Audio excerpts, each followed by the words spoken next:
Welcome back to the channel, everyone. Thank you for stopping in. Today, we are taking a look at the latest standout affordable EDC knives. Before we dive in, make sure you are subscribed here to the channel. I release daily knife and EDC content just like this. Hit that thumbs up button. That helps push the video out there to more people, and let us know what you are carrying in your pockets today down in the comments. So over the course of the last couple of months, there are knives that always stand out to me in all different price ranges, and I wanted to touch on some of the more affordable knives that have come out over the last couple of weeks that really stood out to me. And we're going to kick the list off here with the CJRB Bologna, and CJRB has come out with quite a few recent knives, and this one still stands out to me and is really impressive. We are looking at RPM 9 steel. These come in between $50 to $55. I will have all these knives linked down below. This has a very nice satin finish to it, dual ground, a hollow running into a flat there. We have a large cutout for deployment. Nice sharpening choil as well. Good strong springs in there for that crossbar lock. Textured G10 handle. And then we have a nice deep carry clip that'll be reversible. And one of the best things about this knife is it is a full size knife. And this one didn't get a whole lot of play, at least from what I saw. And this is a great budget knife in my opinion. It's very comfortable. It's a good size. If you like a little bit larger folding knife and you're looking around that $50 price point, this could be a good option. Next up, this is probably my favorite knife from Civivi this year. And not that I handled a ton of them, but this one stands out to me, the Civivi Nugs. These can be found under $60, between 55 and 60. You're going to be getting 3.2 inches of 14C 28N steel with a beautiful modified sheep's foot style blade. You got a nice pokey tip there. Satin finish. There'll be several different versions of pretty much every single one of these knives to fit your flavor. You have a cutout there and a very minimal rear flipper with some nice jimping on there, and the detent is tuned nicely for this knife. We have some nice green micarta handles here and a green micarta backspacer. And then I think that is a milled steel clip. Yeah, that is just a milled steel clip. I remember unboxing this. I bought this and I didn't happen to look at the pocket clip. And when I did the unboxing on it, I thought maybe Civivi was taking that next step, kind of like Miguron had done, and started putting milled titanium clips on their knives. That would be, that'll be awesome. I think that day will come that we'll start seeing a lot more milled titanium on the budget-ended side of knives. I think we're going to see tie clips on those knives here in the very close future. Now, although this particular version might not be in stock, if I can find it anywhere, I will link it. But I'm mainly talking about just the knife in this, doesn't have to be a particular version.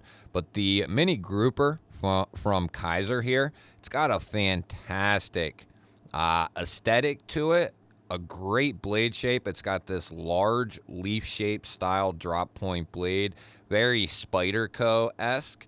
We have dual thumb studs for deployment along with a rear flipper. And this is using Kaiser's button compression lock. And this might even be the first knife that they did that on. I'm not 100% sure.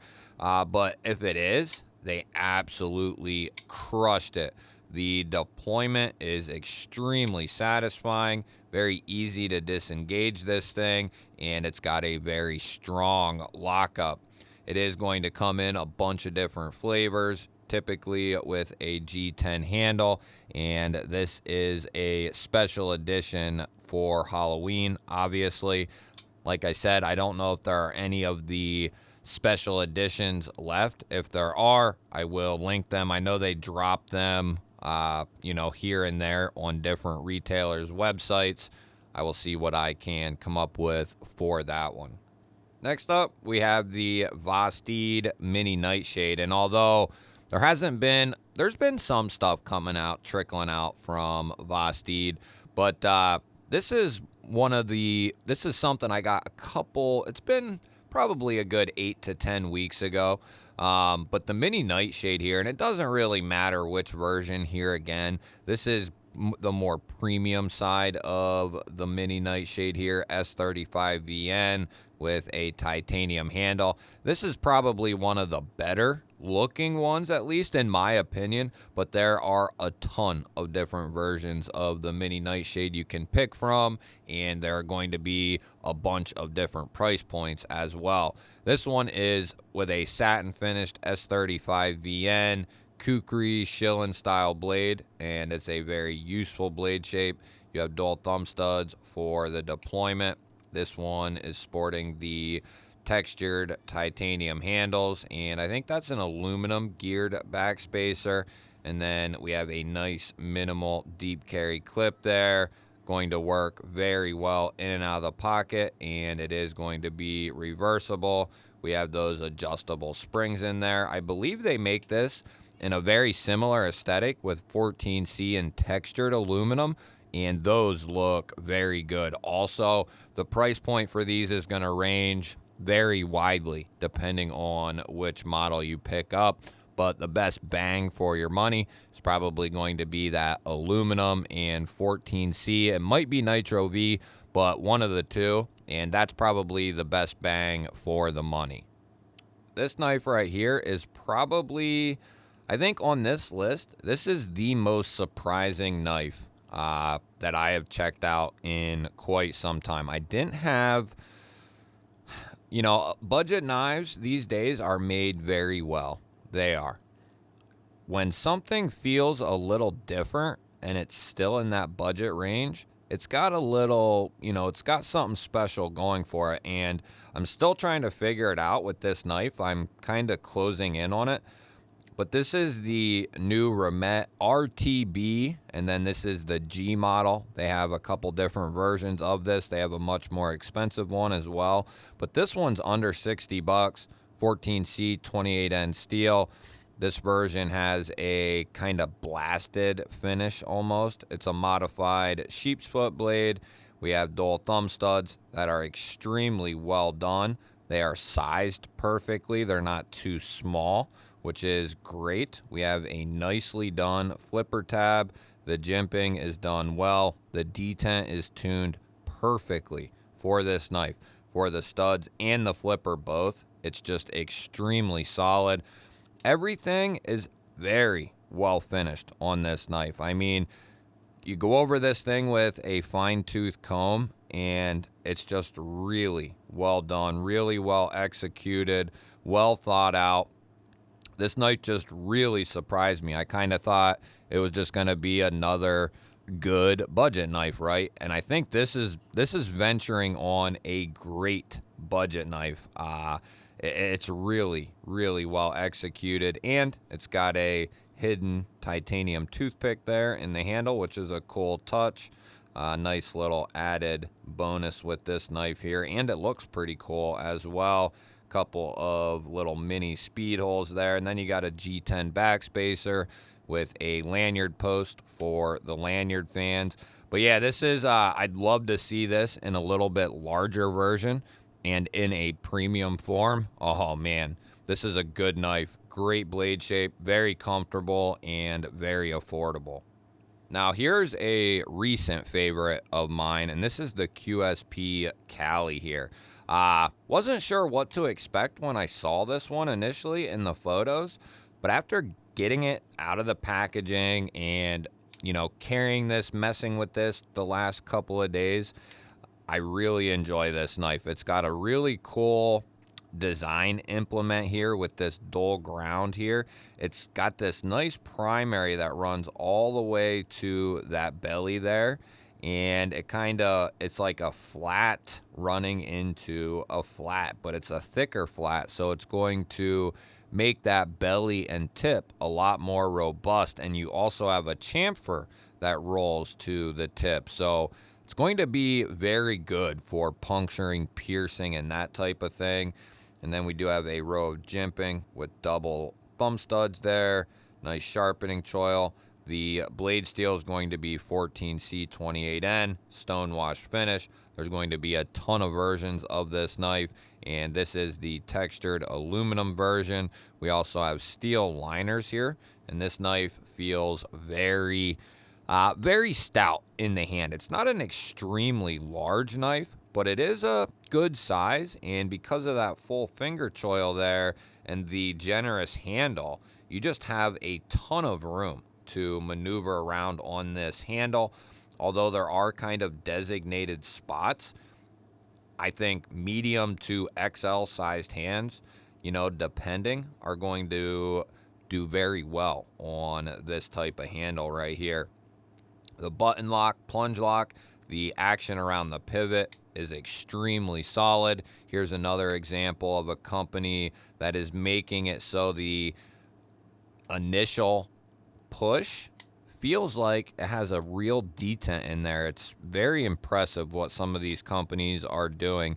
There is a ton of resistance there as the blade is getting kicked out, and it's just really impressive that they're doing that with these plunge locks now. Compared to a year ago, plunge locks and crossbar locks are night and day ahead, of where they were a year ago. We have a nice deep carry clip here that has been recessed. We do have button top screws there, but they don't stick out much. They're basically recessed and they're nice and smooth. Plenty of room in there. They're not going to cause any issues. Couple of nice size standoffs there, and we do have a good sized stop pin here. And we do have the ability to reverse that clip, and they do include a filler tab there to keep the aesthetic nice and clean. And I was trying to see, this price point is going to range on a fairly wide scale as well, because you have G10 and then you have aluminum and different finishes that you can choose from, but they're going to range from like 50 to 75 bucks, somewhere in that ballpark. Next up, we have the Artisan Cutlery Home. This knife, it's one of my favorite budget knives that have come out in the last several months. I love the traditional look of this knife, especially when it's opened. Very traditional feel for me, in my opinion. We're looking at a very good looking drop point blade there. This has a coated finish, RPM 9 steel. This is an Artisan's affordable lineup. I'll have all these linked down below in the description, but we are looking at a fuller combination with the studs there, and the fuller is usable on both sides. I use the stud for the thumb flick and then the fuller on the reverse flick. We do have a secondary crossbar style lock there, which I have said and maintained. That's going to be great for lefties to activate if they're using the knife and going to be getting into some stuff, right? It's more than just a quick cut.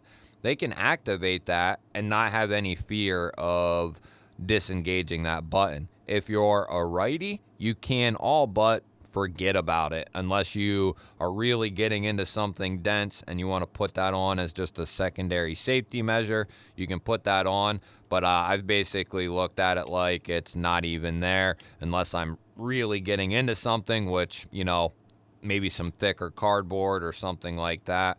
We do have rose gold bolsters on this one and liners along with the pocket clip here, but we have some satin hardware up here mixed with some dark hardware down here. This is a great looking knife.